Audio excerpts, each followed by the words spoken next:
आज की वीडियो में हम सीखने वाले हैं प्रॉफिट एंड लॉस के कॉन्सेप्ट नंबर 2 पर आधारित एक और अच्छा क्वेश्चन, अच्छे लेवल का क्वेश्चन। तो क्वेश्चन को बड़े ध्यान से पढ़िए कि जब कोई वस्तु 15% लाभ और 17% हानि पर बेची जाती है तो इसके विक्रय मूल्य का 96 रुपये का अंतर आता है।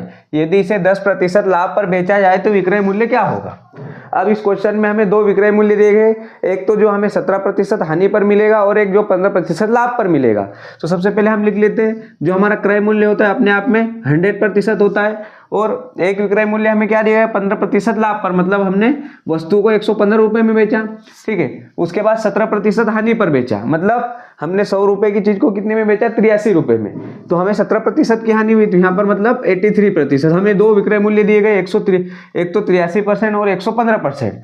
अब हमें क्या दिया है तो इसके विक्रय मूल्य का अंतर 96 रुपये आता है, मतलब इन दोनों का अंतर हमें कितना दिया है क्वेश्चन में 96 रुपये दिया गया है, पर एक्चुअल में इनका अंतर कितना है। अब 115 में से हम 83 घटाएंगे तो कितना आ जाएगा हमारा 5 में से 3 क्या आएगा 2 और 11 में से 8 3, मतलब एक्चुअल में इनमें अंतर कितने का है 32% का अंतर है।